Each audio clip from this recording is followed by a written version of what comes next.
Hey guys, it's me, Jess, and this is church, week 19. We are doing the Crystal Allies deck today. I apologize that I'm getting this out late. I kind of went off the grid this week and I was up in the mountains in Virginia City, Nevada, and there's not really much cell service up there, which is a blessing actually. It's nice to be able to just get away from all of that for a little bit and just decompress and, from technology. Anyways, I was hoping to film church out there and have like a bit of a different setting, but I was just living life and, I just couldn't fit it in to my days up there. There was just so much other stuff going on. It was amazing though. Anyways, but I did do this reading while I was there in a very highly energized location. And I think it's a great reading that for this coming week. I did a chakra spread, so covering all 7 chakras from base to crown. I feel like, there's definitely, the world is off balance right now, and our chakras are probably way out of balance. So I thought that this would be an appropriate reading for this week, just to maybe help us realign and restore order and balance in the world.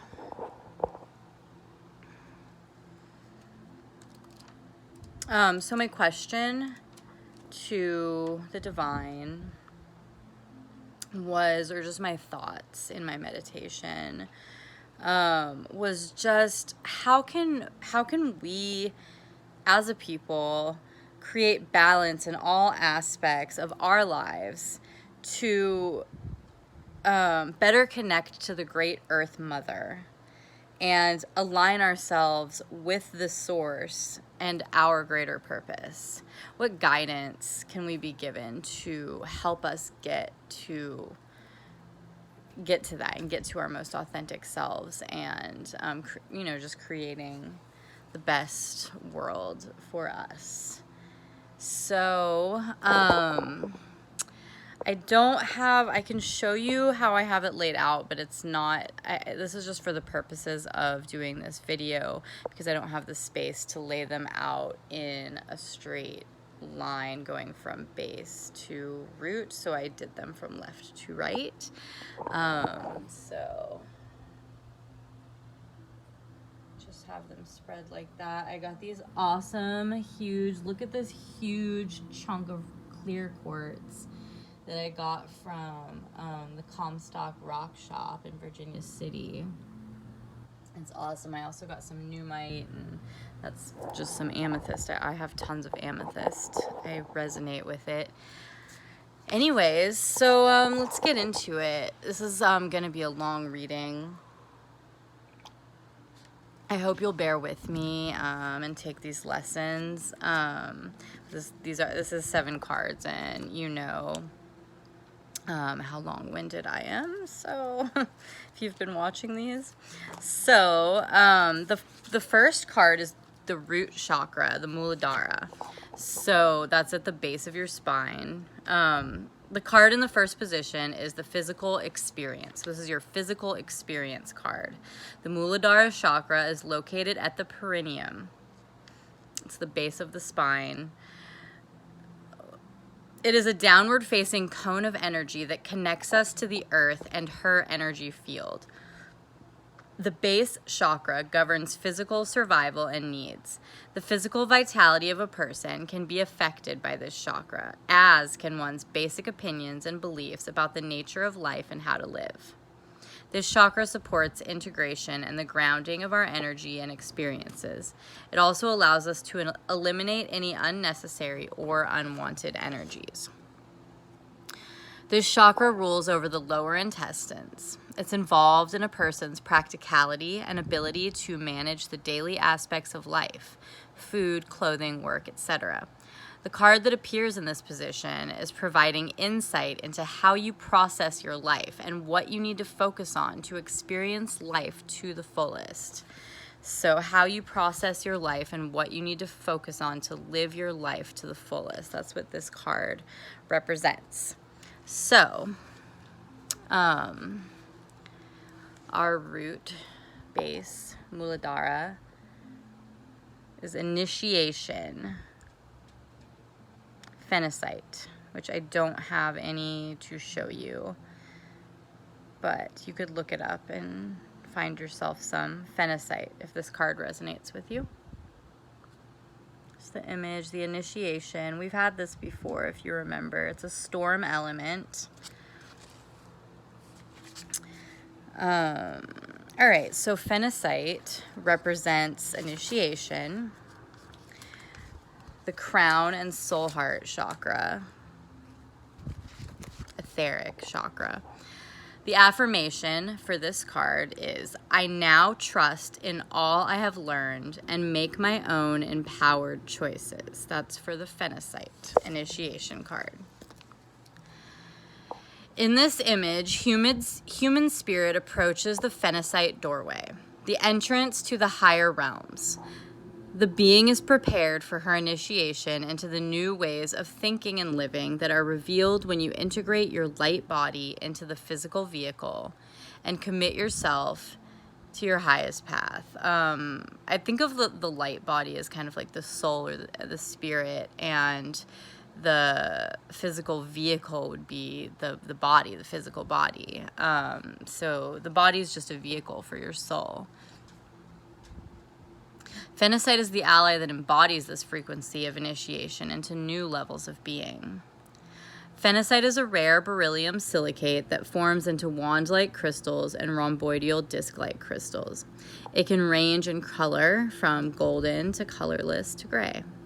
Phenacite is one of the storm element allies because of its transformative and enlightening effect upon the human energy field.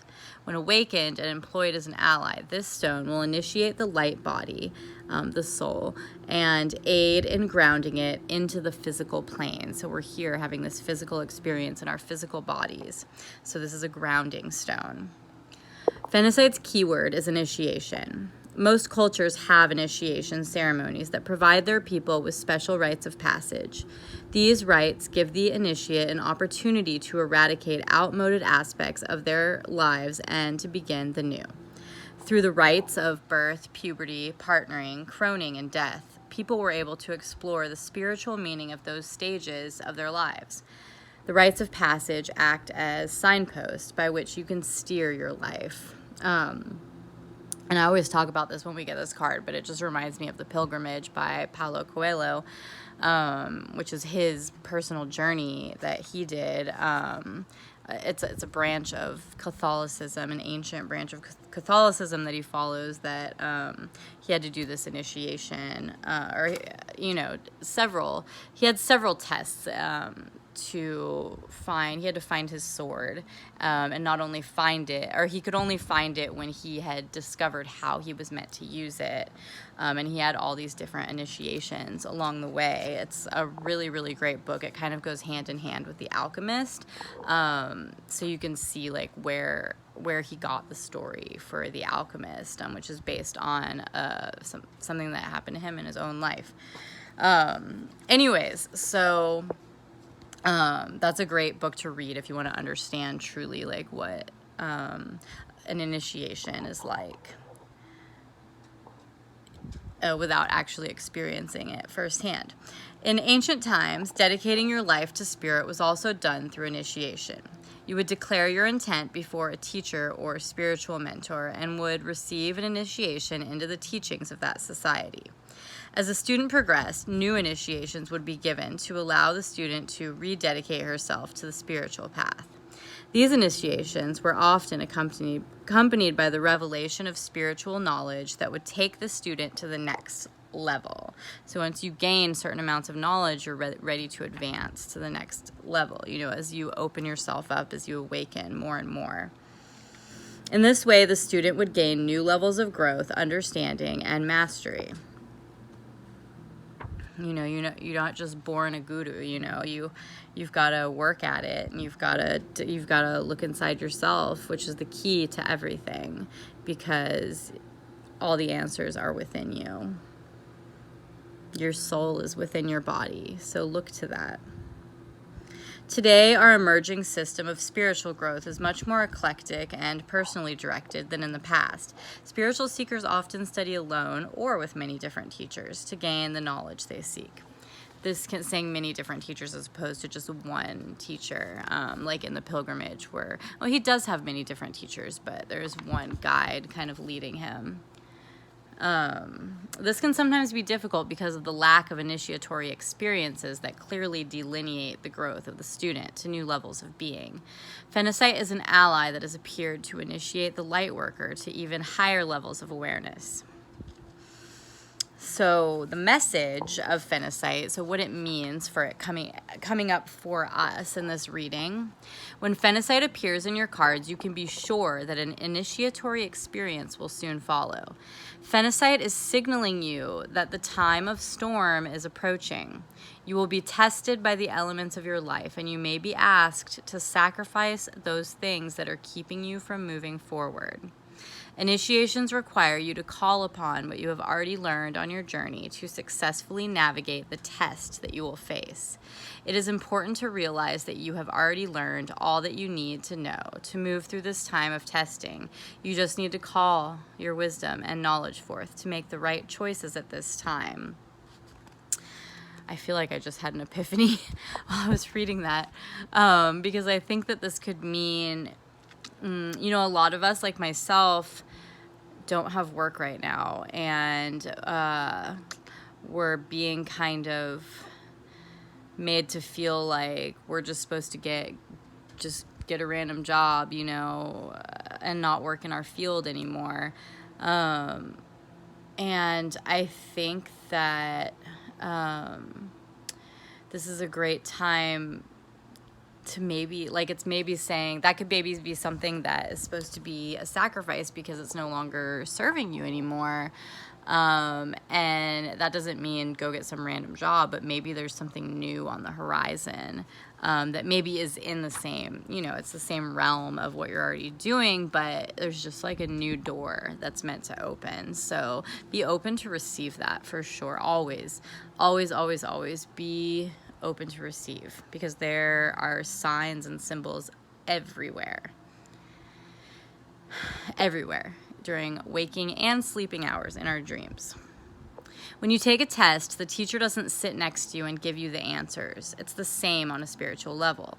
This is a test that you have to set up for yourself as a signpost on your spiritual path. And that was true for Paulo Coelho in the pilgrimage. Is, his guide, at a certain point, he leaves him, and it's up to him to find within himself what he's meant to do with his sword, if he is to find it. You need to walk the path alone, and you'll need to undergo this initiation alone. You will not receive a lot of answers from outside sources. It may be difficult for you to tune into guidance from spirit. You're being encouraged to delve into your own heart and soul and to rely on what you know is true for you. Make your choices and decisions now from a place of personal power instead of seeking outside answers. And you can ask people their opinions, and you can ask for advice and guidance, but at the end of the day, all those answers are within you, and everything is an individual experience. Something that was right for somebody else doesn't necessarily mean that it's right for you. So instead of focusing on trying to be not be somebody else, but to live your life based on other people's experiences, just start creating your own experiences and ask those questions within yourself, because the answers are already there. This ally signals a time of awakening, of changing from chrysalis to butterfly. You can no longer claim the ignorance of a child when answering for your creations. You're being asked to take responsibility as an adult for all that you are experiencing, and in so doing, acknowledge your power to create the life for which you are destined. Now is the time to invoke the energy of phenocite in preparation for your initiation into the new role that the universe has in store for you. So I said this last time when we had this card, but ask yourself, who are you? Absalom, the hookah smoking caterpillar in Alice in Wonderland, voiced by the amazing Alan Rickman in the live action films. So ask yourself who you are. Sit with yourself, meditate with yourself. This is your journey and nobody else can.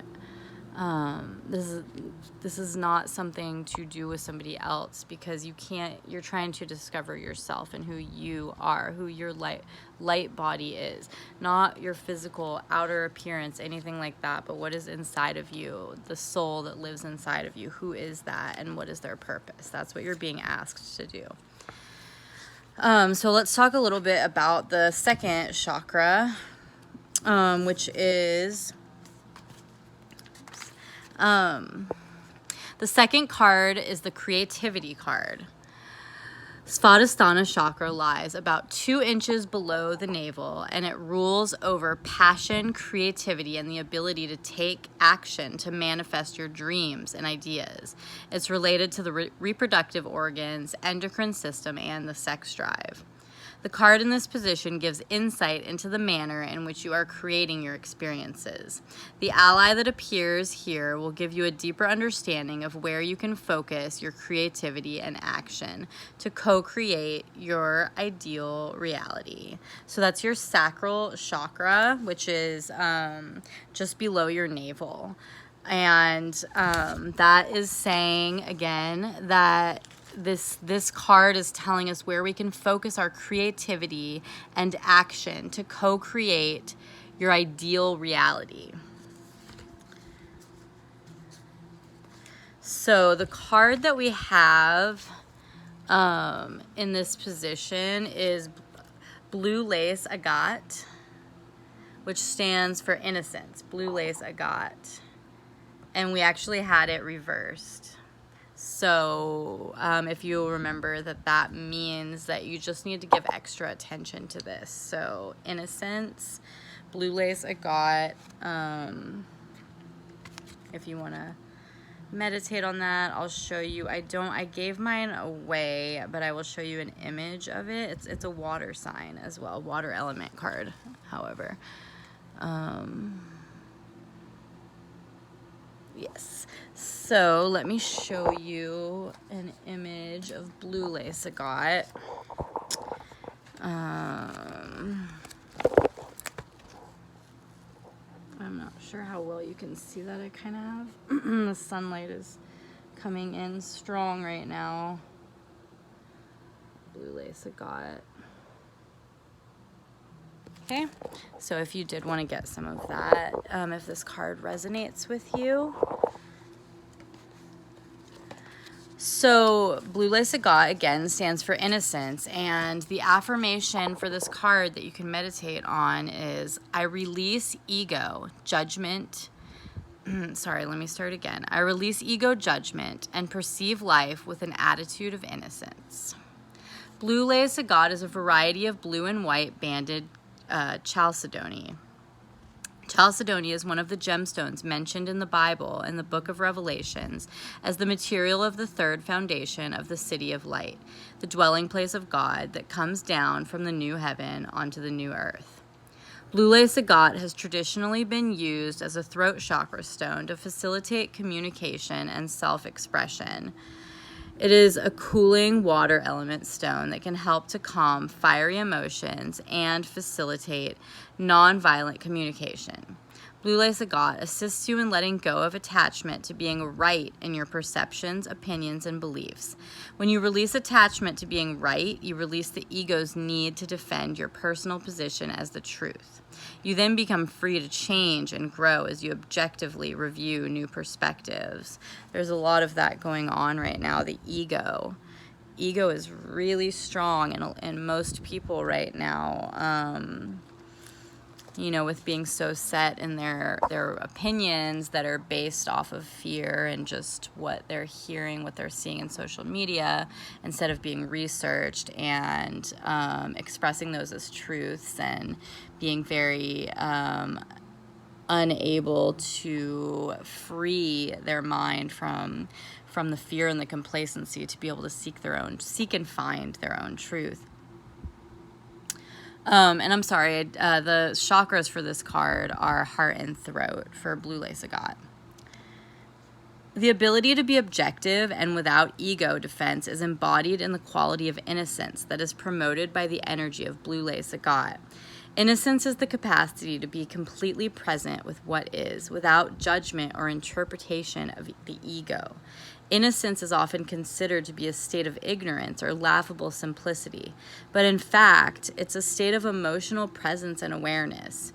In the state of innocence, you can perceive and experience in its purest form without interpreting it according to fears, judgments, and other ego filters. Again, that is what is happening right now. And not to say who's right or wrong, but I think that a lot of what's happening right now, and a lot of what we're seeing, especially on social media, which everyone is so addicted to,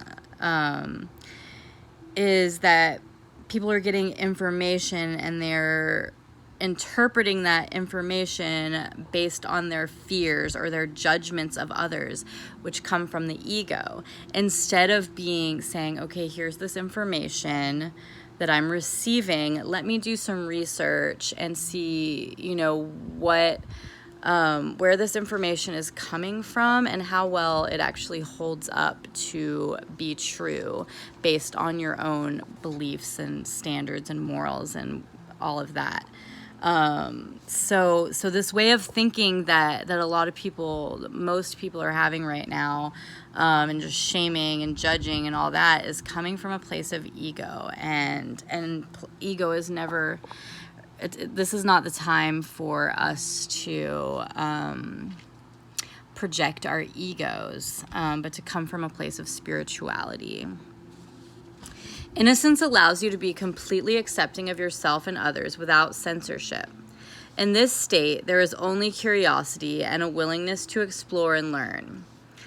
When we censor ourselves, we close ourselves off to share information with each other, or just feeling like you have to kind of have a filter on, it's not allowing yourself to be authentic. A person's thoughts, words, emotions, or behaviors are not judged as good or bad, right or wrong. They're simply accepted and experienced as expressions of the soul. This allows for deep understanding of a person as they are. Again, our most authentic selves, which is the goal. That's the goal. That's what you want to be. This allows for, in a state of innocence, true relationship and communication can be cultivated.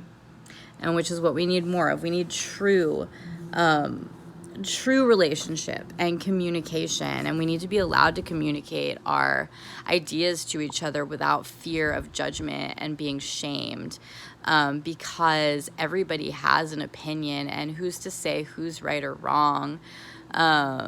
We all have different sides and different experiences that we're drawing on to form our opinions, and everyone's allowed to have one. Just because you don't like it, you can still listen to somebody and learn from them and not have to agree with them, but you don't have to be mean or rude or call somebody a name because you don't agree with them. So, most important, this state of presence allows you to accept yourself and release negative self-judgment, which that's huge. We judge ourselves very harshly, most of us, and that in a negative way. Judgment is a negative emotion or action, rather. Fully by becoming a witness to your true nature. This results in self-love and greater clarity about your own motivations. Blue lace agate is a powerful ally in helping you to release egoic perception and embrace the simplicity of innocence. It cultivates the ability to simply be present with oneself or with another person without judging or measuring against an egoic ideal. Blue lace encounters you to return to this vibration of innocence and embrace the reality of who you truly are. Just try to remember being a child. And I know not everybody had a good childhood necessarily, but if that's a place that you can go to remember what your innocence was like, try to regress back to that and just remember what it was like before all the societal BS came into play. When you started becoming who they wanted you to be instead of your most authentic self. The message of the blue lace agate: it's encouraging you to let go of preconceived ideas, beliefs, or judgments and experience what actually is. And those preconceived ideas are what society tells us we're supposed to think and feel and act and be. Simply be present with the current situation with an attitude of curiosity and openness and see what new perspectives are revealed. When you project your beliefs, interpretations, suppositions, and opinions onto someone or something else, it prevents you from seeing reality clearly. When you're constantly forcing your opinion on people, it stops you from seeing the big picture because all you're thinking is about what you've decided to believe is truth, and you end up putting blinders on and you just don't see everything. And remember that things are multifaceted. Not everything is black or white. Most things are gray. Put aside all of your preconceived ideas regarding the current situation and allow yourself to see what is actually there. Don't believe everything you see, hear, and read. Open your eyes to see the truth, to seek the truth, and to find what's really there and what's really, what the big picture is, not just what you're being fed or told or made to believe. Become curious about what you may not have previously known or understand and allow yourself to explore. Research everything. If you find yourself resonating with something that you read, do more research, or hear, whatever. Do more research. Don't just take that. Don't take one person's opinion or one person's point of view, or one source. This is how research papers are written. You have to have multiple sources that are cited. So, if you're just seeing something on social media, most of those things aren't even cited. So, I'm just saying, just be open to different ideas and not just what you're being fed by those who want you to believe a certain thing or be complacent. You may also need to let go of some of the beliefs you hold about yourself to move to a new level of growth and awareness. Whoever you believe yourself to be, you can only be aware of a tiny fraction of your true soul nature. Free yourself from your limiting definitions of self and allow yourself to explore those parts of you that you may not have known existed. We tend with, talking about society and, again, bringing up the proverbial box that doesn't exist in the first place, but you're told that it does and made to believe that it does and that you have to be a certain way. So let go of what you think you need to be based on what society tells you because you're afraid that people won't like you. Or that you won't fit into what? You are only here to be authentic. So if you are just living your life based on what other people want you to be, then you are truly holding yourself back.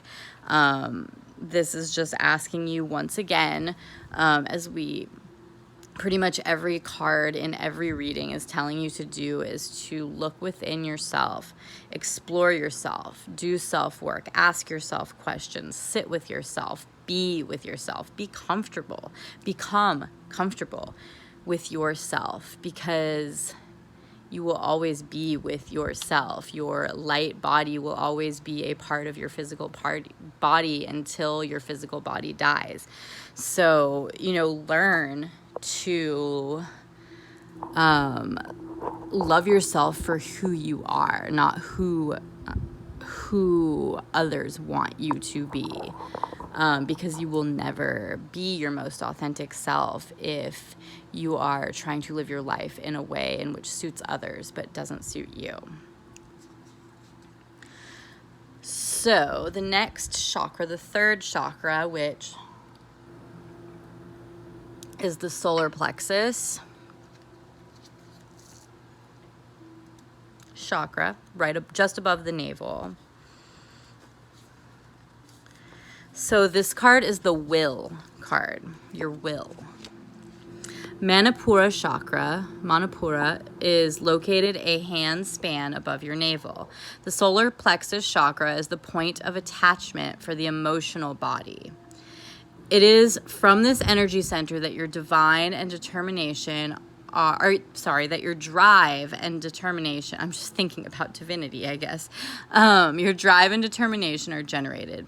This chakra governs how you use your personal power to direct and change the world around you.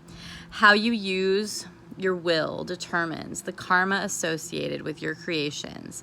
It's through this chakra that you basically learn to walk your talk and utilize the will to bring the body in line with the spirit and the mind. You know how people say, walking your talk. You can say something, but if you're not doing it, then you're not, you're just all talk and no action. So do what you say that you're going to do. The card that is in this position is showing you the way to right relations with yourself and others. Through understanding the properties of the stone that has appeared here, you can gain a better understanding of how you interact with others, how you can best use your will to create change on this plane, the physical plane, and how others may be perceiving you. So, we got, again, it is reversed, which means focus on this. These cards, the last one and this one, are ones that we really need to focus on. We're really lacking. Maybe our chakras are really off balance here. You want your chakras to all be the same. I guess if you do an aura photography, which I did at a place called Phoenix Rising Now in Phoenix when I was there, and it was amazing. If you have a chance to do aura photography and have a reading done, it is very, very insightful. But when you do that, you can see where the imbalances are. Well, some of your chakras might appear much larger than others, or some might appear much smaller. And if that's the case, that means you have some things that are not aligned. So you can focus on, you can get stones that are associated with the color of the chakra. Like, for instance, the root chakra is red. You could get, like rubies maybe would be helpful for that. Maybe roses, anything red helps with aligning that. And then, each chakra has a different color. Anyways, so this is our solar plexus chakra. It is, let me flip it over, but just remember that it's reversed. Vanadinite, which I don't have any to show you, but it represents power, and it is a fire. You can tell that this is a fire element card. Even the stone itself looks fiery. Okay, so, and remember, this card is showing us how to create change on this plane, or how to use our will to create change on this plane, and how others are perceiving us. So again, it stands for power, associated with the sacral and solar plexus, which the card in this position is solar plexus as well. And remember, sacral is below the navel, solar plexus is just above. The affirmation for this card is, I own my power as an expression of the divine within me. And it's interesting that this is talking about power and personal power, because in the position of this card, we are talking about our power, our personal power, and how to direct it and to change the world around us. So I think it's like so fitting that this card came up, and there's no accidents. This is the card we were meant to get in this position. So, lessons concerning the right use of power and its misuse are fundamental to human experience. And it's true. Power is, with great power becomes great responsibility, because power can change people. Power can make people want to do things that they might not have otherwise done if they didn't have that power. But, when you have power and you know that you're able to do more, you want to use it for good and not evil. But I think with people holding that much power, it's easy to let the ego rule and end up doing things that are not right and not basically misusing your power. The ideas of giving away your power, reclaiming your power, finding your personal power, and using it are everywhere in spiritual teachings and literature. The difficulty with these concepts is that the definition of power is changing as humanity evolves. Many people are afraid of fully taking on their power because they fear they will misuse it. Many times these feelings arise from memories of having misused power in past lives, or from the epigenetic experiences you may have inherited from ancestors who experienced persecution. Resistance to assume your personal power is usually due to the old definition of power, which was primarily the use of force to compel others to do what you wanted them to do, to create the reality you wished to experience. And now, that seems in our world that's what is happening with people in positions of power. They are misusing it to create experiences that they want to experience, to create a world that they want to experience, instead of thinking about that. That's thinking with the ego, because they are not the only one in the world, and not everybody might want to have that experience. So that's why we have to be careful with power, and why it's dangerous for power to be in human hands. The newly evolving understanding, let me go back a little bit. Sometimes this was done through warfare or outright violence. Other times it was done through manipulation of others to get them to do your will. I mean, think about Hitler and the Nazis, and how he, hyped people up basically to make them believe that an entire race was, meant to be persecuted and killed in horrible ways. He got people, he manipulated people to think like him and to do his bidding. Now that we're awakening to a new potential for humanity, we recognize this definition and use of power to be out of alignment with higher consciousness. The newly evolving understanding of power is that it's solely dependent upon your own energy and how you apply that energy through your choices, decisions, and actions.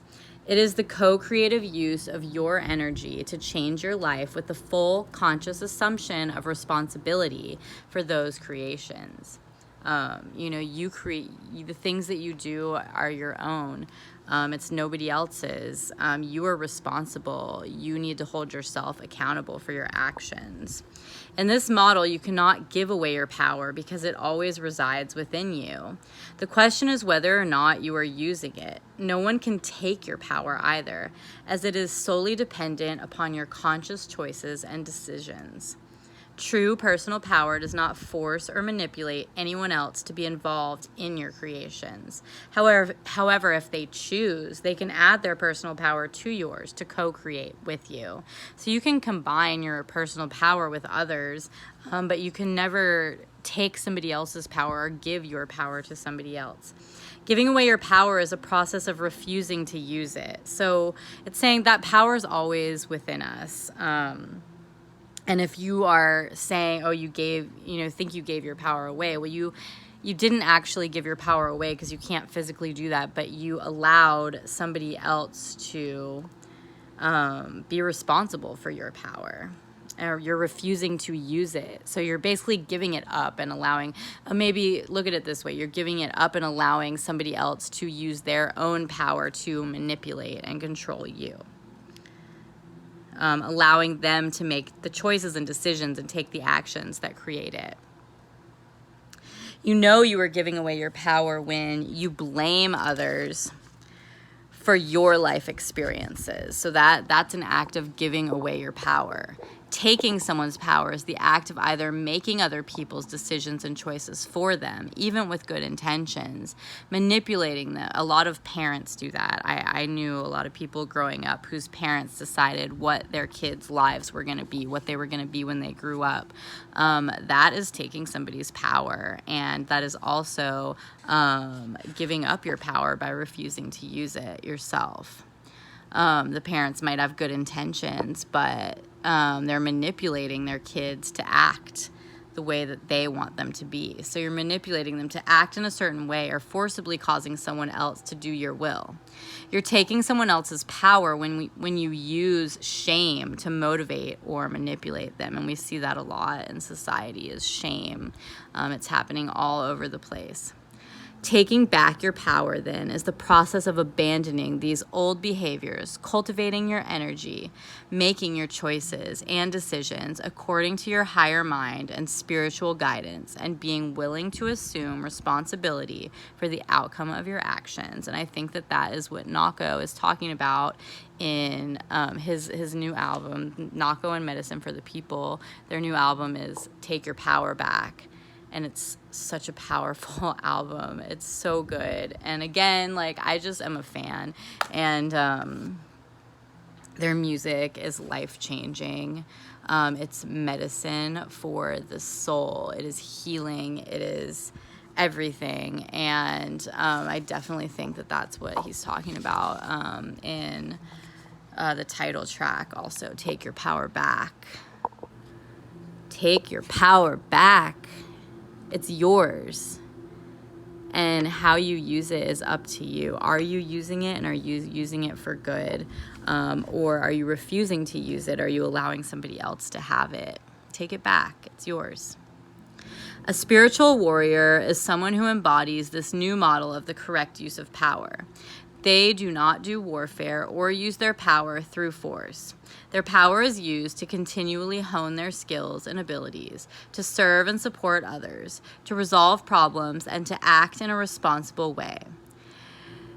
They work to understand themselves and cultivate their character and the quality of their energy. Power always has an internal use for self-cultivation, which is yin, and external use in creating one's life and experiences, which is yang. So internal use is self-cultivation, becoming who you're meant to be. And outside external use is for creating your life and your experiences. Because remember, your life is your own. It's nobody else creates your life for you, There's many different paths that you can go down that will lead you to where you're meant to be, with many different lessons. So be open to receive. It is the balance that ensures one can be both powerful and peaceful. That is possible. It's possible if you do not lead with your ego and you lead with your spirit instead. Vanadinite's energy encourages you to center yourself within yourself, become aware of your personal power, and apply that energy to create the reality you choose through your co-creative capacity. The spiritual warrior masters their power and uses it in creative, non-violent, and non-manipulative ways. Vanadinite will assist you in reclaiming your power and applying it in the most balanced way possible.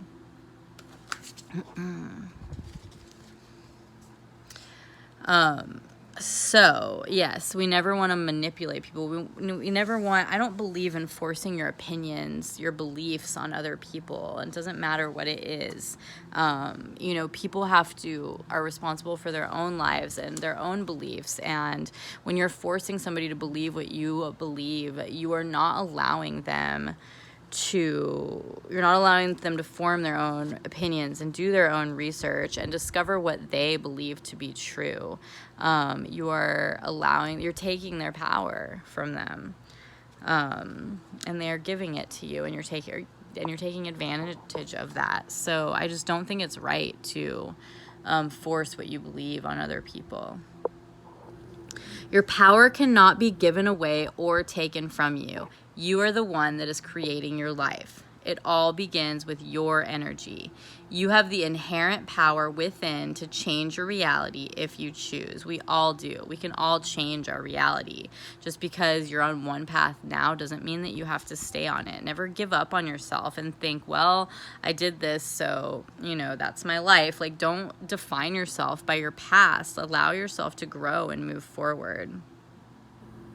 Now is the time to focus deeply on your lower Dantian energy center, about 3 fingers below your navel, about where your sacral chakra would be, to calm and center your thoughts and emotions and to connect with your chi. By directing your chi constantly, always after seeking guidance, you can make clear choices and decisions and take the actions necessary to create in the direction that you choose. Again, you are responsible for your life. And don't let anybody else tell you what your life is to be. You choose that for yourself. If you've been disclaiming responsibility for your life, blaming others, or trying to manipulate them to get them to do what you want, you're using your power according to the old definition, the egoic definition, and you will not find success. You must first own responsibility. Response-ability is the ability to respond for your current situation. Then find your energy, connect with spirit, and commit to action that will change your circumstances. You can do that. You are not doomed to. You are not your circumstances. It's up to you to be proactive and to change. If you are open to receive, you will be guided down the right path. Listen with all of your being. There are signs and symbols everywhere if you're only willing to listen. So the next, we're going to talk about the 4th card now, which reflects the energy of the heart chakra. Anahata chakra is between the nipples in the center of the chest. This chakra governs the physical heart as well as the ability of an individual to give and receive love. It also regulates the amount of love and beauty you express through your creations. The card in this position is reminding you of how you can best experience and express love and appreciation for all of the gifts of the universe. Anahata chakra also governs all of the relationships you may have in your life. Friends, family, sexual, and business relationships are all processed through the heart. The ally that appears in this house could be sharing insight into the way in which you relate to others. The way in which you relate to others, the heart. We talk about leading from the heart chakra. Its color is green.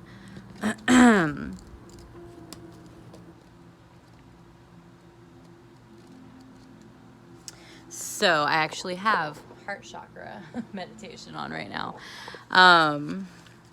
So the card that we have for this 4th house is Labradorite, which represents magic. Labradorite is really cool. It's one of my favorite stones because, I'll show you. I just want you to resonate with this image. Labradorite, magic. So I love Labradorite. Actually, I'm wearing some. This is Labradorite. You can see, it's hard to tell in this light right now, The light is changing once again, but it looks like gray, like a cloudy gray. But when you hold it up to the light, which I was hoping to show you, but I don't really have light coming in well right now, but it's like rainbow, like you see it kind of shimmering on the inside. As you can see in this card, it's really dark, but in the middle there it's shiny like diamonds. I have another piece here. You see it looks very like murky and gray, but I'm not sure. Let's see. I don't know if you can see the shimmery in it. It's hard to tell. I'm not seeing it, but maybe you are. Anyways, so that's labradorite. That is associated with this card. Represents magic. It is associated with the third eye chakra and the crown. The affirmation that you can say for this card is, I trust the divine to create miracles in my life. Labradorite is a feldspar that is opaque to translucent with a blue-gray to rainbow-colored chatoyancy called labradorescence. Labradorite is a beautiful stone calling to mind storm clouds and rainbows, and you know, with storm clouds, you know, what comes after is the rainbow. So it's just kind of, I think, a reminder that, you know, it might seem stormy right now, but eventually you're going to get that rainbow, you know. So just know that that's coming. You know, if that helps you feel more calm and less fearful, is that, you know, there's the rainbow at the end of the storm. Labradorite is a stone used for magic, psychic enhancement, and divination. Despite its dark outer appearance, it holds within its darkness a rainbow of brilliant hues that you can only see when you hold the stone in the light. You know, we're all darkness and light. It's our actions and what we do that defines who we are and how we behave. And Albus Dumbledore said something similar to that, you know, we're all darkness and light. So yeah, just hold yourself up to the light, because the light is within you. If you're feeling dark and stormy, you have the light within you, and you have the rainbow within you too. The visual effect mirrors the energy of this ally, which enables you to work with the unseen realms while purifying your energy in the light. Labradorite is a stone of strength and dualities. It acts as an ally for those who desire to enter the void, to gain information and knowledge of the hidden aspects of life. To me, the void is like what most people are afraid to tap into. That information may be like real, actual truths that don't align with what society is telling you. You know, we tend to fear what we don't know, and if we have fear of the unknown, then some of us will never ever explore it. And I think that's sad, because you're missing out on so much. You know, and the only way that we can truly change the world is by being willing to explore the darker depths of ourselves. For shamans and magicians, it's a protective and powerful stone that aids in the recall of experiences that one has had in other realms and other lives. Labradorite creates a force field throughout the aura, protecting and strengthening its energies.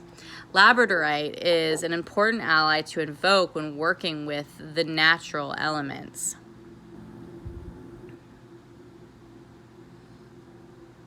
It aids one in sensing nature's energies, and when there is a sincere desire to communicate with nature, spirits for earth healing or natural magic, which the earth needs healing. It needs love. We don't take care of it.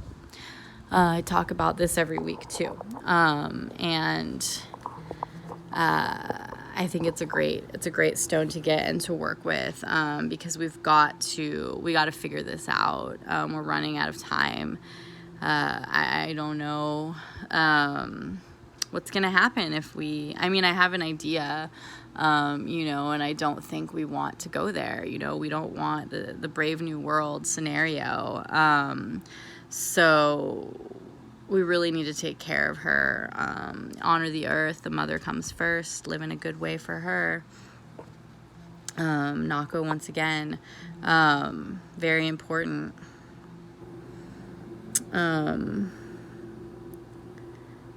I lost my place.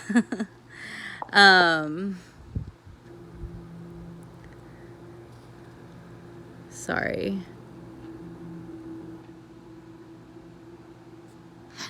You know what? I lost my place because I am reading from the complete wrong page of the book. Or trying to pick up from the wrong page of the book because I lost the place of Labradorite.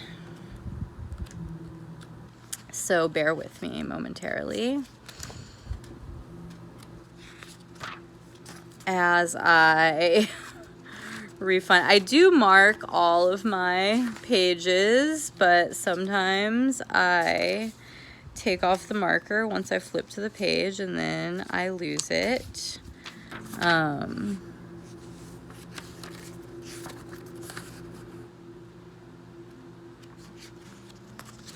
Yeah, so it's a wind element card.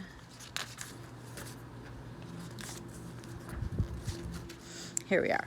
Okay, so where was I?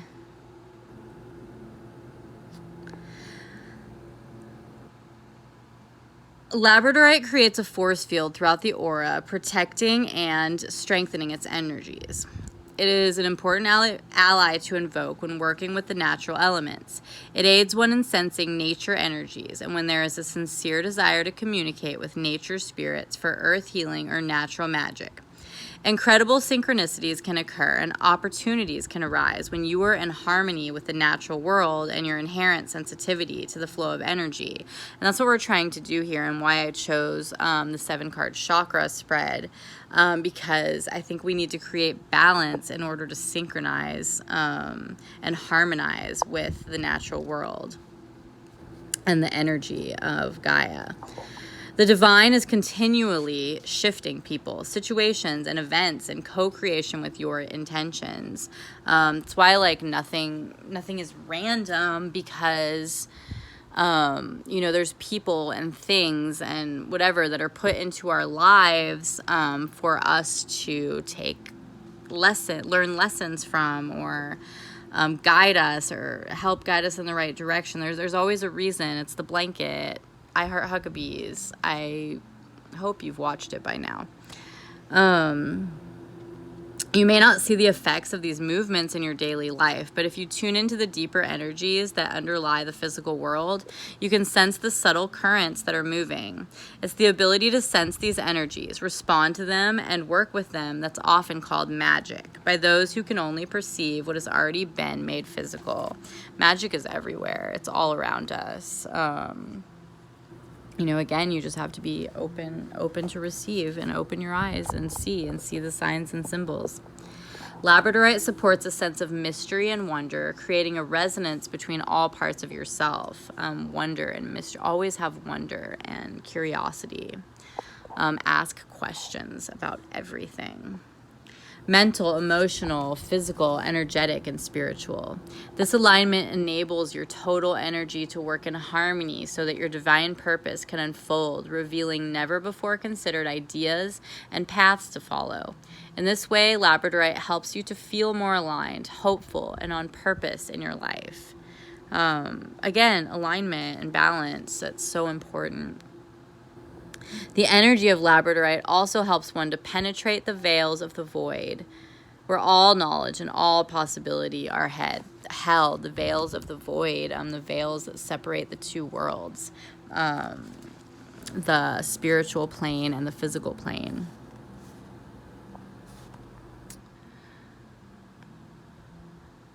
That's where we see Sirius Black fall through in Harry Potter through the veil between worlds. And if that's where our soul lives, then we already have all the information in our souls. And that's why if our soul, our light being is within our physical vehicle, then that we have to search inside of our physicality to find the answers within our soul, because our soul has already experienced them. The void is the place of all potential and is the source of all creation. Labradorite can help you to access this void of potential so that you may bring into this realm the creations and knowledge that will best serve your purpose and the higher good. When Labradorite appears as your ally, it's calling you on a journey inward. There's that word again. And the reason it always comes up is because it is so important, and it is the only way to discover your most authentic self is to look within. Take a look at the beauty of your life and your spiritual path.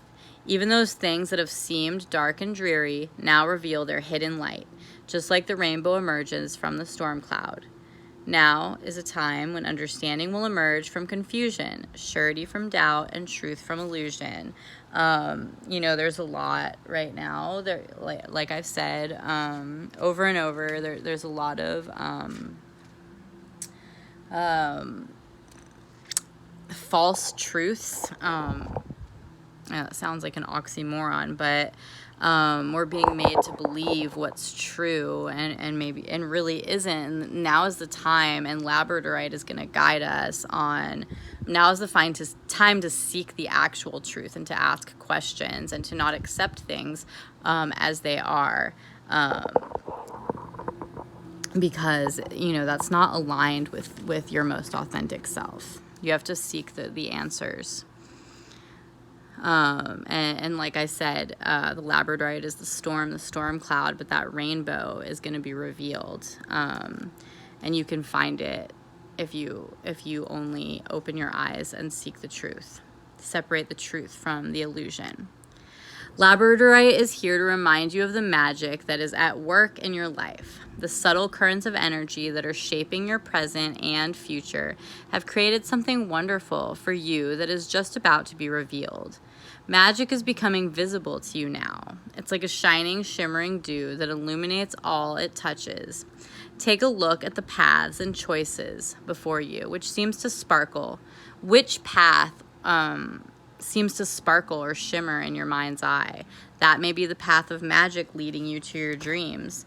So again, like what that's saying is just be aware and open your eyes to the signs, because you might be called. If you feel strongly like you're being called to something, then that means something. That is a gut instinct that's telling you, go this way, do this thing.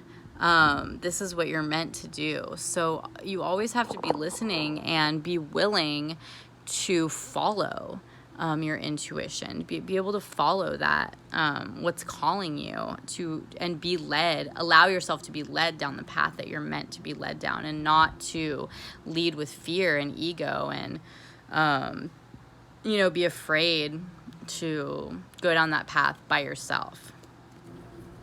It's worth it. If you do the work, it's, you might be skeptical, but it'll change your life if you're willing to do this work that we've been talking about. And if you're here after 19 weeks of these lessons, then I definitely think that you've been called to this for a reason, and you should explore that. Don't be afraid. Never be afraid. Fear is a liar. So our next card is the fourth. Oh no, we are on the fifth card actually. The mantra of Vishuddha chakra. What I speak, I create. The throat chakra rests in the hollow between the collarbones and governs your spoken words and your communication. So the throat chakra is right here. It's your voice, it's your truth. It's being able to speak your truth and to use your voice. And when we have blockage in our throat chakra, it can prevent that from happening. And I actually had one for a long time, and I had asthma for a long time too, and I really do think that's a symptom of the throat chakra being blocked. And I have since rid myself of that, and I feel like I've found my voice. So I think it's really important to be able to find your voice and use it. Just a little side note. Okay, so the mantra of Vishuddha chakra is, what I speak, I create. The throat chakra rests in the hollow between the collarbones and governs your spoken words and your communication. The words that you speak every day determine what you perceive to be the truth of your life. If you consistently speak negatively, you will perceive your life to be negative. If you constantly say, I don't have enough, or I never get anything good, then you will experience yourself as being poor and unlucky. You must always be aware of the power of your spoken words. You know, when you put that energy out there, do you know people in your life that are always negative, that are always looking on the downside, or talking poorly about themselves, and you notice that they're always surrounded by negativity and bad things always seem to happen to them, or, you know, bad is how we perceive it, but say negative things always seem to happen. Well, it's because they're speaking that into existence. They're constantly telling themselves that they're not enough, that they are bad, that they are negative, that they make, you know, that their life is horrible. And when you tell yourself that all the time, you start to believe it and you start to live it. You know, as we think, so we are. As we speak, so we manifest. So, you know, be careful. That's why I say it's all about self-love, because if you find that love within yourself, you know that those things aren't true. And it's just as like the saying that if you judge a fish by its ability to climb a tree, it'll spend its whole life thinking that it's dumb, thinking that it's stupid. You know, because a fish isn't supposed to climb a tree. So, you know, you can't let other people, you hear about people, you know, mental slavery, and that is being manipulated to think a certain way, so that you're not free. And I think a lot of us have probably had people in our lives, and I've realized it in my own life, is that, you know, there's people who will tell you, oh, you can't do this. You know, you can't do this. You're not able to this, for whatever reason, and you believe it. And that's just not true. You can do anything. So you just have to just find your voice and use it, and say no. You don't get to tell me what I am or what I can be. Nobody can tell you that. Only you can tell yourself that. So remember that always. So the card in the 5th position is reminding you that what you speak becomes manifest. What you do, you need to affirm in order to create an abundant. What do you need to affirm in order to create an abundant, loving, happy life? What have you been affirming that is creating your present life experiences? The stone ally that is chosen to appear here will guide you to state and express that quality that most need to be brought into your reality at this time. So those are just questions that you need to ask yourself, and what this ally is going to help you understand is, what do you need to affirm? What affirmations do you need to use to create an abundant, loving, happy life, to create a more positive plane of existence? What have you been affirming that's creating your present life experiences? If you see yourself as having negative experiences, what are you saying to yourself every single day? Are you telling yourself that you're not good enough, that you're not worthy, that you're not deserving of all life's blessings? Because if that's the case, you need to change your thoughts, change your thought process, and change your life. I tell that to everybody because it's something that I myself have done, and I have seen the physical changes in my life. And you can too. The stone ally that is chosen to appear here will guide you to state and express the quality that most needs to be brought into your reality at this time. So, tourmaline is the card.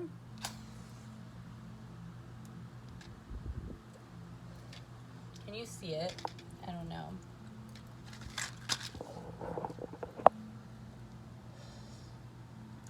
Inner peace. Let me do it this way. Sorry. Inner peace, tourmaline. It's a water element card. You can see the ripples of the water. Okay. This is tourmaline, black tourmaline.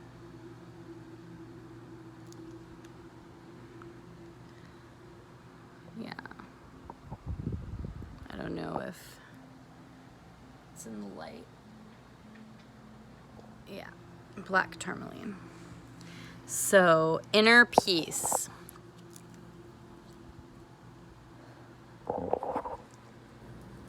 Sorry about that. I'm not the best. I really need a tripod one day, you know. I don't get any tithes or anything from church, so so it's not really in the church budget right now to get a tripod. So you have to deal with my shoddy camera work. All right, so let's talk about tourmaline and inner peace. So the heart's associated with the heart chakra. Tourmaline, tourmaline is, and the affirmation that you can say while thinking about this stone or holding this stone, meditating on it. I cultivate inner peace by focusing my consciousness in this moment. So living in the moment, putting your consciousness in the moment, not the past, not the future, but the present. A private temple, this is the card. Let me show it to you while I'm saying this.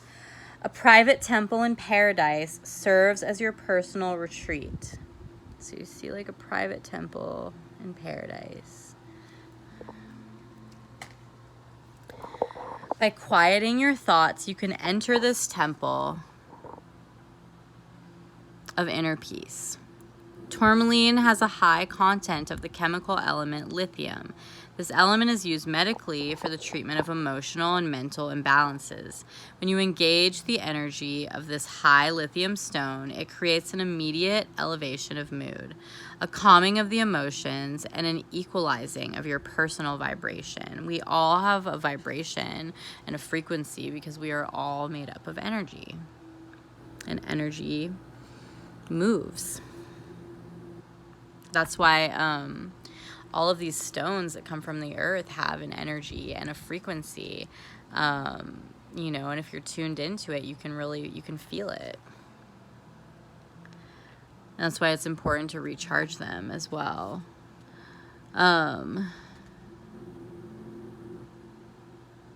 It helps to facilitate the state of inner peace, you know, calming the mind. Inner peace is a vibratory state in which you can perceive and release emotional patterns that may be influencing the reality you're experiencing. This release of old patterns enables you to experience life in the moment without feeling the need to play out emotional habits that were created in the past. And a lot of us overthink things, and we overthink things that have already happened that we really can't do anything about anymore. And when we're constantly stuck in thinking about changing what we could have done in the past, we tend to miss what's going on right in front of us. So that's why it's so important to allow yourself to live in the present, in the current situation. You know, every day, another day is never promised to you. So when we're constantly living for another period of time that doesn't exist anymore, doesn't exist yet, then we are really, really neglecting. There's just a lot of oversight in what is currently going on around us. When you create your experience in the moment, you no longer feel the need to judge yourself or others. You can become judgmental by interpreting current situations through your past experiences. This causes you to base your choices and decisions for the future on the experience of the past, making it likely that you will repeat it. When you are in the state of inner peace, there's no emotion based upon the past or the future. There's only the present, which is what I just said. This freedom from old patterns allows you to accept others for who they truly are at the moment and to make choices and decisions based on conscious present rather than judgment. Remember, we're always changing and growing, and we should be. If we're not and we're stagnant, then we're not fulfilling our soul's purpose. So just remember that people are ever changing. And when you judge people by saying, oh, you're not the same person that you used to be, well, are any of us the same people that we used to be? Maybe in a way, but with gaining so many new experiences and lessons, like, we can only change and grow. Inner peace also enables you to remain more fully in communion with higher guidance. When you're living in the present, you're more open to receive the guidance of the Great Spirit, or of your spirit guide,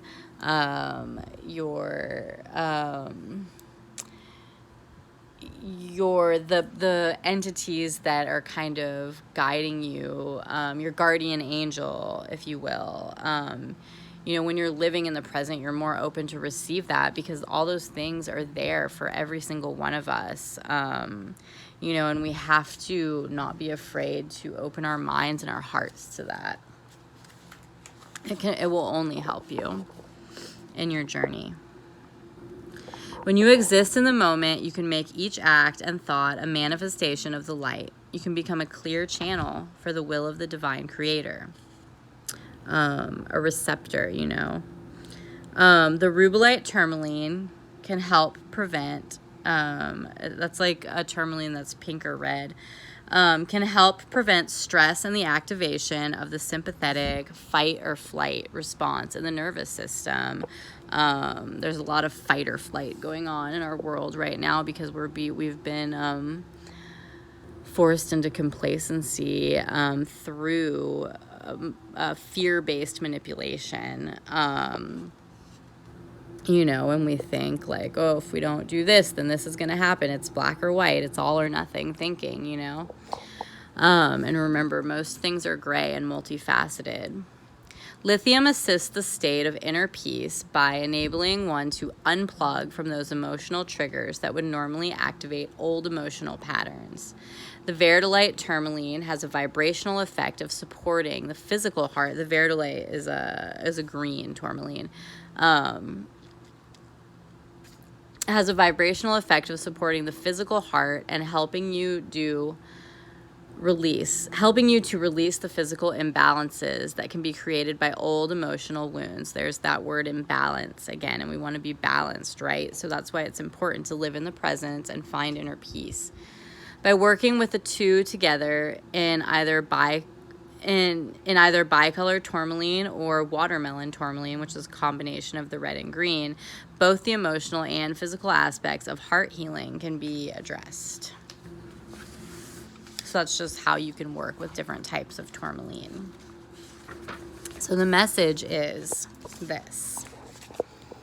When tourmaline appears, you're being told that the answers you are seeking will appear when you stop living for the past or the future and begin resonating with the vibration of inner peace. When you begin living in the moment and for the current situation at hand, you will be shown the answers that you seek. But you have to try to calm your mind in order to resonate with that vibration. It's in the moment that you create and live through joy. We're responsible for our own lives, and if we're constantly living out, in a different moment than the current one, then we're not really living our lives.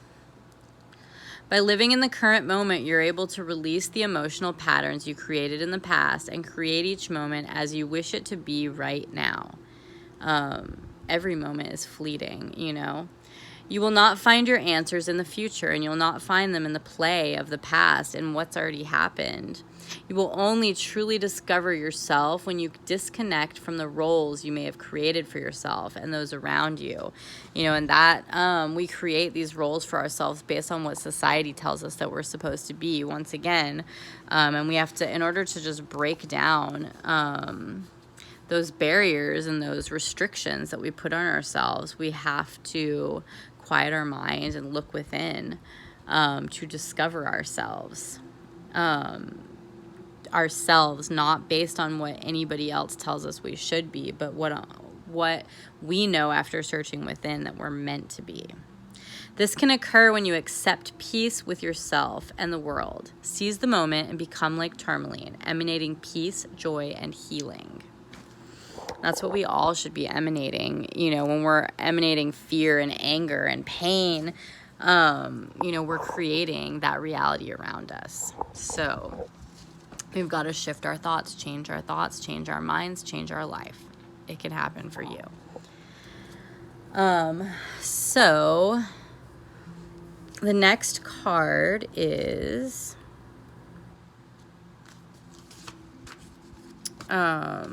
we're on the 6th chakra.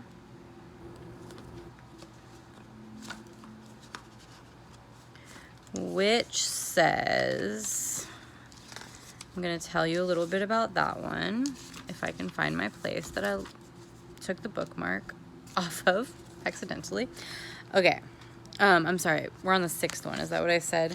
The card in this position is the card of vision. This is your third eye. Ajna chakra has traditionally been associated with psychic ability and visionary powers. It's located between and slightly above the eyebrows. This is where, you know, when we're meditating, this is where we look. Just right up here in our third eye, in our mind's eye. This energetic center affirms what I believe to be true, but what I believe to be true, I see reflected around me. That's kind of what we were talking about in the last card, too. What I believe to be true, I see reflected around me. Manifestation, manifesting thoughts and feelings, you know. What you perceive in the world is really only a reflection of your beliefs. Once you alter your beliefs, you will see a new reality unfold.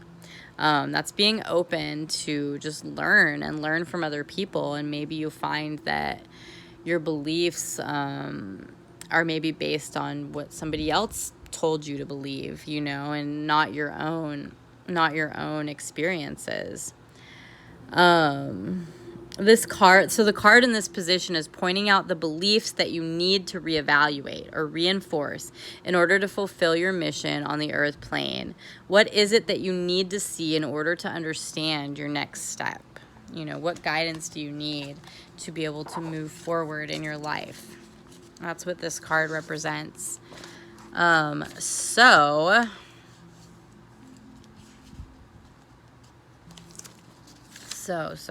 that card is Bloodstone.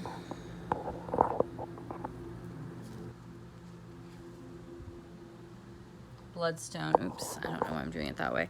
It is, we have it again. This is another inverted card, a reversed card. So we need to focus extra on this. Earth element card. Courage, Bloodstone, also known as heliotrope. You see this warrior woman. It looks like she has a bloodstone shield. She's stepping on bloodstones as well. You see. Yeah, so. And this, I believe, is bloodstone. I could be wrong. But it has almost like a blackish green to pink.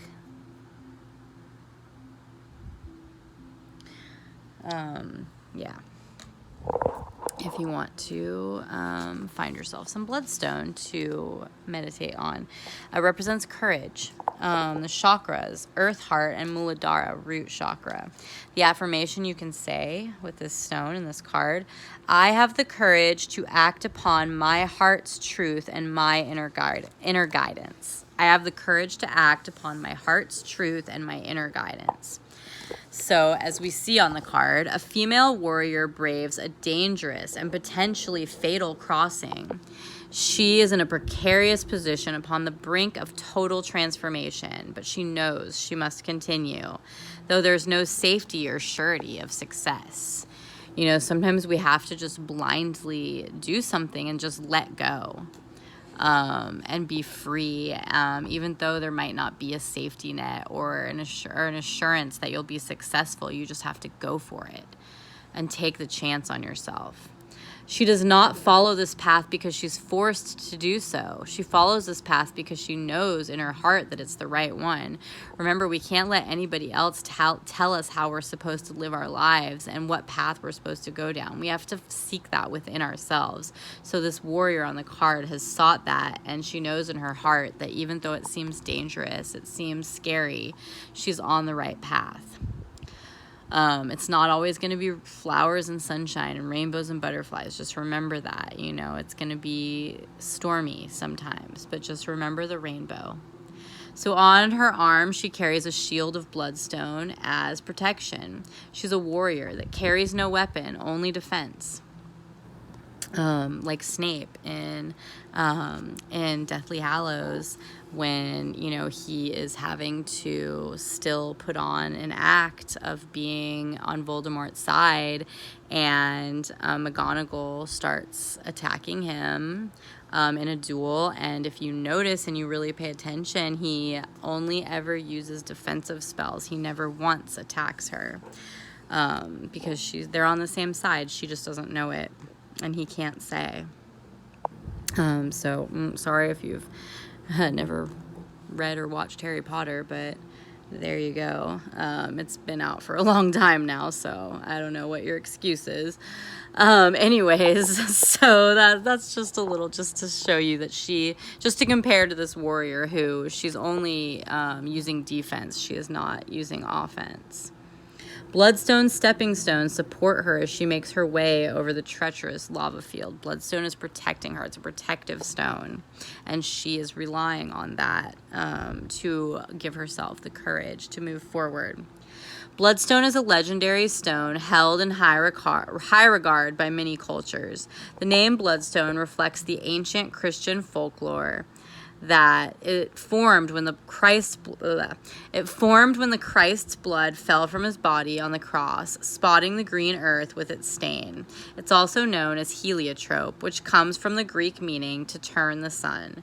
It's a variety of chalcedony with bright red spots of hematite included within it. Bloodstone's energy combines the green ray of the heart with the red energy of the first chakra. This combination of energies strengthens one's ability to maintain emotional balance when faced with survival issues. It lends courage or heart when one confronts difficult situations or choices, which we all have to do, and avoiding them only makes it worse. Bloodstone gives one strength of mind, firmness of purpose, and confidence when a situation calls for you to take action. Yeah, you know, sometimes we can be... if we don't have strength of mind, our mind can be swayed and we end up giving in when that's not what our intention was. So stay true to yourself, whether it's difficult or not. If you need to take action, you got to stay true to yourself. Bloodstone encourages you to act upon what you know in your heart to be true, whether it's easy or difficult, successful or not. Courage is the ability to do what one must. It's often through acts of courage that we find the strength of our convictions. Courage is the capacity to act, even in situations that threaten the very life force of the body, because of a belief in a higher truth. Bloodstone calls one forth from the shadows of uncertainty and aids one in stepping upon the path of courage. And it just really connects with everything that we've already talked about, and finding your most authentic self and listening and being open to receive, and always listening to what spirit is telling you to do. Because just because a path might not seem easy, it doesn't mean that it's not the right path. It's we have to go through these trials and tribulations because it's part of life. It's part of the learning experience, and it's part of our soul's purpose. I compared when I was in Virginia City, staying at a friend's place and up in the Highlands. He lives about 3 miles back on this completely unpaved road. It's just all rocky. We have to take a Jeep in and out.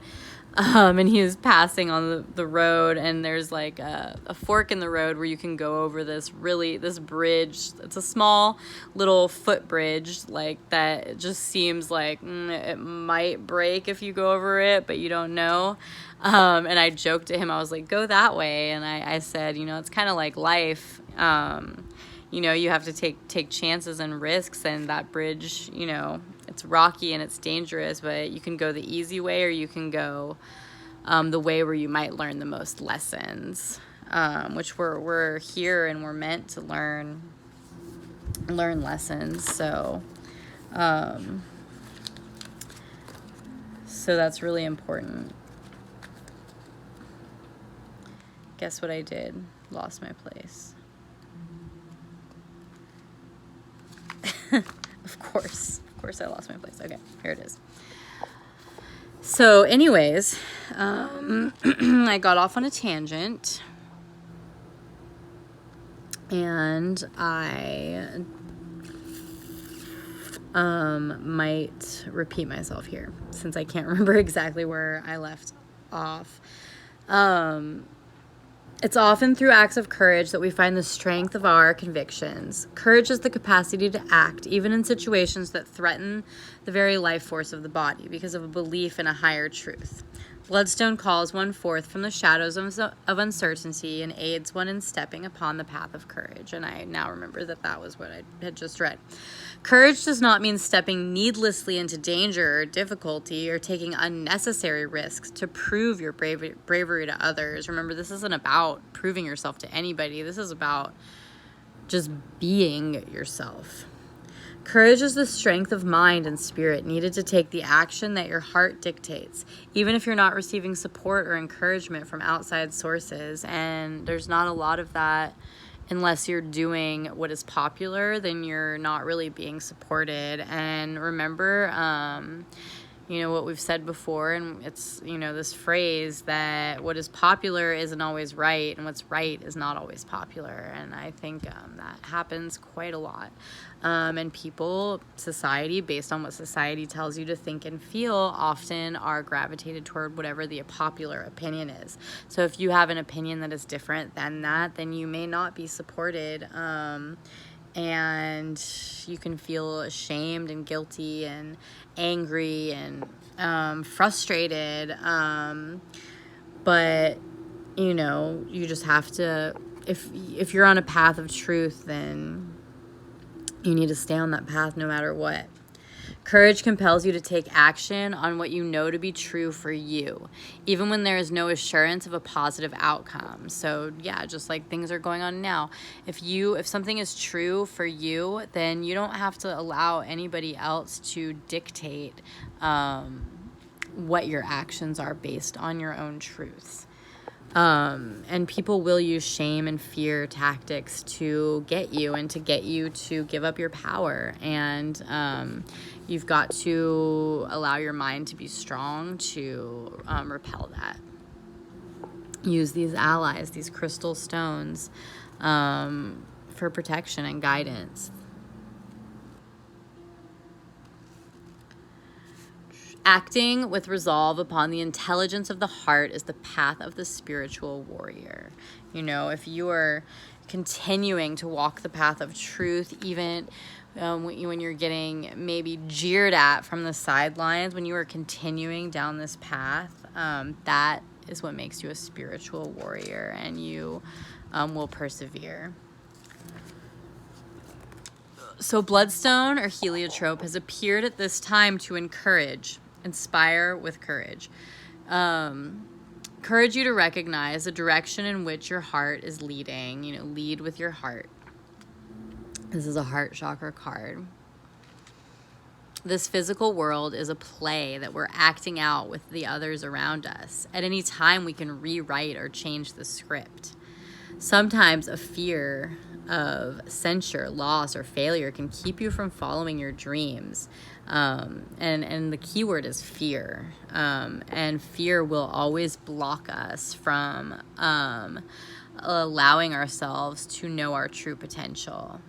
You remain locked in a play that's not of your writing, acting a part that is not your real self. You don't want to act your part. You just want to be your most authentic self and live your most authentic life. Remember, you can always change the path you're on by just going down a new path. Every path will eventually split off, and you will have more options to choose a different path. So you are always capable of changing things, and you're also capable of staying the same. So you have to make that conscious decision where you want to go. Bloodstone has come to lend you courage to follow your heart in the direction of your truth and convictions. The road is not assured. It never is. You may fail, or you may succeed beyond your wildest dreams. The point is not the outcome, but in overcoming your fear to boldly act on your heart's truth. It's time to do the hard thing that your heart calls you to do so that you can rewrite your destiny and fulfill your true calling. And again, it's letting go of fear, because fear will always be a liar. Fear will always tell your brain what it wants you to believe is true to force you into complacency. Because when we're fearful and we tend to fear what we don't know, we tend to stay away from, that path. Oh, we don't know what's over here down this road, so we're just not going to go there. But maybe you need to go there. You need to let go of the fear, because the fear is only controlling you. And when you allow something like that to control you, you don't allow yourself authenticity. So now we're going to move on to our final card, our 7th chakra, which is our crown. And let's talk about that a little bit and what it represents. So the final card is the I Am card. Sahasrara chakra is located at the top of your head and is your spiritual belly button, if you will. It is through this chakra that you can gain a connection to higher levels of being and commune with the energetic beings and guides that are all around you. This chakra appears as a halo of light in art depicting saints, angels, and other spiritual beings. So you see a halo around an angel. That is the crown. That's a crown chakra. It's what connects you to God or the divine or the source. Sahasrara chakra is the doorway to the higher realms. The stone ally that has appeared in this position is bringing direct communication from your highest guides. It is an indicator of what you need to focus upon to attain the next step in your spiritual path. So this is what we need, the guidance that we need in order to find the next step on our path, which kind of is like what I asked in what we needed to do, what we needed to be guided to do in order to align ourselves or to realign ourselves with the source, which is, the end game to every path. We just all have different ways of getting there. And a great way to sum it up is turquoise, wholeness. See that beautiful turquoise in the center? And then we have the rainbow serpent. So there's said to be like this invisible serpent surrounding the earth. It's called Ouroboros. It's basically, you can see it's basically almost like swallowing its tail. It's a cycle. It's a cycle, a never-ending cycle. That's what's constantly surrounding the earth. So, wholeness, turquoise, storm element. This is representative of all chakras, which is a great way to finish this reading. The affirmation that you can say in association with this stone is, I love, accept, and integrate all aspects of myself. The rainbow serpent represents all of creation and its infinite nature. It contains within its coils the unity of the universe, represented by turquoise. The snake and the universe that it contains are a mosaic made up of the myriad pieces of creation. This image represents the necessity of all creation moving into harmony before achieving wholeness. The same concept is true on a personal level. Again, we're talking about harmony, about balance, and that was my question, was how do we create balance in the world, in ourselves, for the world? And I mean Gaia as a living, breathing entity. I don't mean the societal world.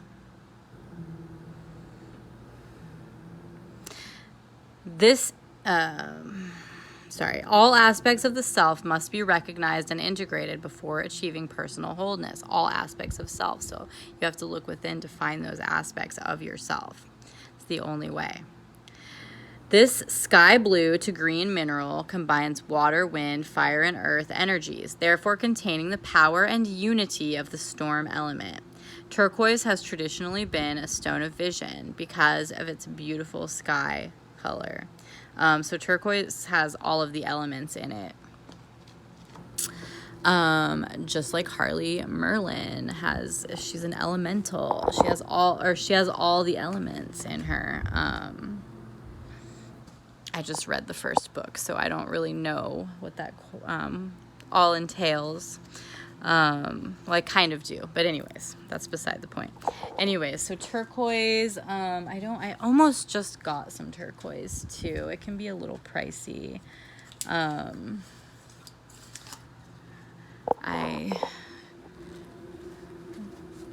can't pass by a rock shop without spending way too much money. But I do use them all. Let me show you. Turquoise is beautiful. It's like a bluish green color with it almost has black laced within it. I know my light isn't great, but there's some turquoise. You see it a lot in Native American artwork and jewelry as well. It's a fabulous, amazing stone. So anyways, let's talk about it a little bit more. This ally supports the ability to perceive the disparate aspects of oneself and to integrate those parts into a whole picture of one's total being. As a spiritual human being, you may embody many paradoxes. You may be kind, yet sometimes act cruelly or thoughtlessly. You may want to embrace transformation or change, yet sabotage yourself out of fear of the very change you say you seek. Remember we talked about walking your talk earlier. Fear will prevent you from doing that. You may allow certain parts of your personality to express with one group of people, yet hide other parts of yourself out of fear of judgment or shame. Fear, again. To experience wholeness, you'll need to find a way to allow all of these very different parts of yourself to come together into a total picture of who you are, both on a human personality level and on a soul level. Honestly, when you are hiding a part of yourself from other people and you're only showing them one part because you're afraid of what they'll think of you, that is not being your most authentic self. If people don't resonate with you at your most authentic, then maybe that group of people is not meant for you in your life and is not serving you. So it's important to just always be as authentic as possible, because you don't really want fake friends, do you? Nobody wants that, you know. This can only occur through the practice of self-love and self-acceptance, combined with honesty, looking at what it is you try to hide or deny within yourself. And we say self-love is the most important. It's the basis of everything, because you can't truly love anyone else if you don't love yourself first. And that is very true. You know, when we don't love ourselves, we don't allow ourselves to be our most authentic and who we're meant to be. So it's just really important to learn that, and you know, it's never too late to learn that. Start now. If you feel, you know, you don't have to tell other people that you are lacking in self-love. You know, that's your own journey. But you can start right now in learning to love yourself at a soul level. Turquoise allows for a higher perspective of yourself and your life so that you can perceive all of the pieces and how they fit together. Many of the chemical elements that it contains stimulate higher vision, new perception, beliefs, and a greater sensitivity to the flow of energy. Remember, energy is always moving. It's not created or destroyed. It's just always moving around, and when we die, it moves to something else. You know, and that's why our energy is always here. Because that's what we're made up of. It is an excellent ally to invoke when you need to feel your way through a new landscape after a storm in your life, or when you know you need to change your beliefs or perceive a new way of being, you know. So after a storm in your life, that storm could be this pandemic for you. Turquoise can be a great ally, and again, I think it's a great one to sum up this reading. It's representing all of your chakras, and we want all of our chakras to be in balance and in harmony, so that we resonate the best with the physical and spiritual world.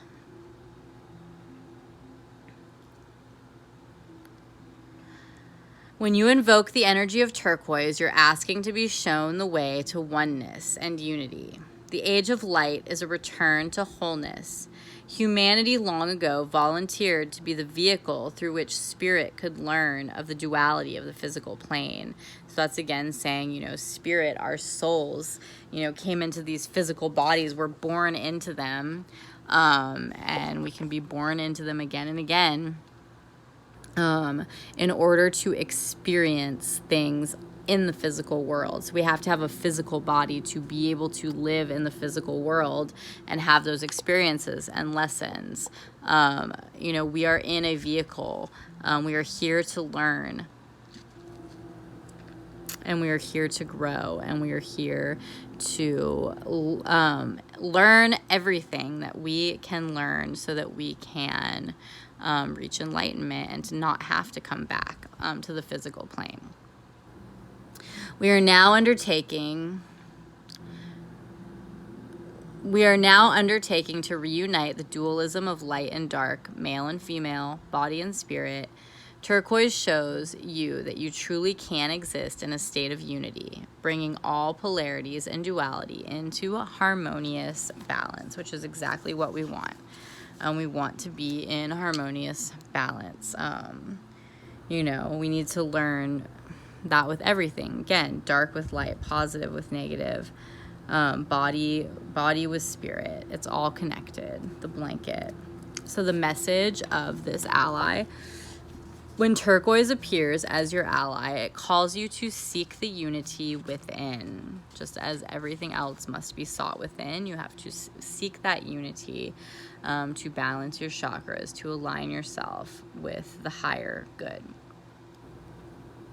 What is the aspect of the situation that is most difficult for you? This may be the very aspect that you need to recognize in yourself before you can understand how to release it from your experience. So face it. Facing your fears, we say. You have to face them to overcome them and to let go of them, because what is fear? It's a liar. Every situation and experience that arises in your life is meant to bring you closer to a sense of wholeness and unity with the universe. Each experience leads you to a new understanding of yourself and the talents, strengths, and weaknesses that you've been given to complete your lifetime here. So all of these things, it's basically saying that all these things within us were given to us, by the source in order to fulfill our lifetime on the physical realm and to complete our lifetime here. And we have to learn how to use those things for their highest good in order to take us on the paths that we're meant to go down, to learn the lessons that we're meant to learn. This card often appears during or just after a major storm has moved through your life. So we're kind of still in the midst of a storm. If you've recently passed through the storm and feel that you or your life is in some way broken, turquoise is encouraging you to sort through the shards and pieces and to put them together into a new vision of your future. Discard the fragments of your life that no longer serve you and that you don't want or need to carry forward into your new reality. Save only those parts of your life that are still resonant with your heart and being and use them to construct a new vision. We have to let go of things that no longer serve us and not be afraid to let go of them because we're so attached to them. There's certain things that we don't need anymore. And if we learn to let go of them, we will be able to level up, if you will. Looking within your own heart, you'll see that everything with which you are at odds in your environment is merely a reflection of an unacknowledged or integrated part of self. Turquoise is asking you to find those parts of yourself with which you are having difficulty and accept and integrate them into your whole self. This is just like rebuilding. And this is something that we're all going to have to do eventually. And if we say we're in this storm now and the storm is still kind of happening, when the storm is over, are we going to just land on our feet and brush ourselves off and walk away? Or are we left broken and have to completely rebuild? You see that when a storm, often like a tornado, for instance. There was a tornado that passed through Nashville, a really bad one recently, earlier this year. It was on the ground for a long, long time. It was very destructive, but just as with any tornado, you'll see that, and this also happens with fires too, like it'll completely destroy like a whole neighborhood, but there'll be like one house still standing, So, which one are you and what do you need to do and what do you need to let go of in order to move forward to serve your higher purpose? You can let go of your attachments. It is possible. But you have to be willing, again, to do the self-work, reflect within yourself, learn from yourself and your past experiences. Because if it is true, that we are souls in a vehicle, in a vessel, and I believe that it is, and I would never force that upon you, as nobody should. But if that does end up being true, then, we are... we may have been here several times before, and we have to try to connect all those lessons. So that's why it's so important to look within you, because your soul, your spirit resides within you, within the vessel that is your human body. Look within your third eye to find that and to find your truest purpose. And that is all you can do. And I know that I normally leave you with a quote. But, since I've literally just got back from traveling and not as prepared as I usually am, so I don't think that I have. I've said some quotes within this reading, as I usually do, so I hopefully maybe those will resonate with you in some way. Also, if you notice my glowing tan skin, I don't know if you can tell on this camera or with this light, but is from mine and my sister's company, Poems and Potions. We make an all-natural, non-toxic sunscreen that is really great. It's really great to get that glowing tan skin. Yeah, it's SPF 20. It's not lab tested. It's all natural. I know that it's SPF 20 based on the amount of zinc that I use. Everything else that's in it has a natural SPF to it, but there's no way that I can know for sure exactly how much SPF is in this, so I just say it's 20 plus. It's really great. It has beeswax in it, so it is waterproof. Of course, you want to reapply it when you get out of the water, but you know, it'll stay.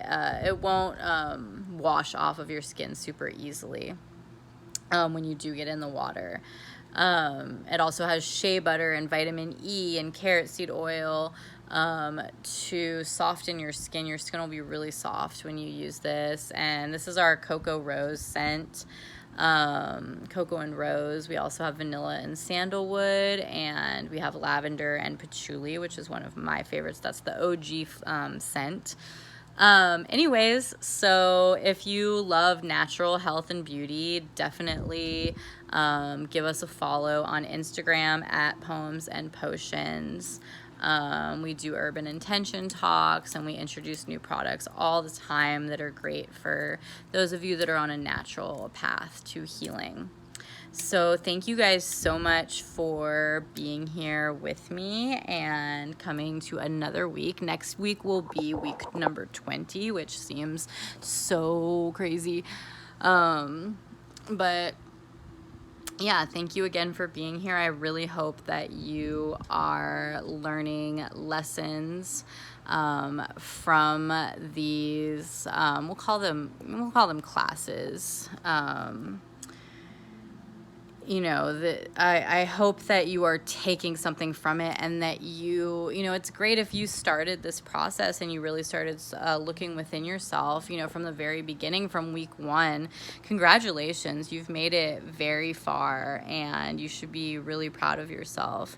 You're amazing, and you can do anything. The mind is a powerful thing. Use it for good, and use it to serve your spiritual self and not your ego. Look within yourself. Don't be afraid. Don't let fear rule, because it's lying to you. It's manipulating you. It's controlling your mind. Don't let fear rule you. Face your fear head on. Be that warrior with the bloodstone shield. Face it head on, and, you know, don't be afraid to walk down the path that might seem a little scary or unsure, because if you're being called in that direction, then there's some lesson there that is meant for you to learn. Be open to receive always, and you will receive all of life's blessings. Namaste, everybody. I will see you next week.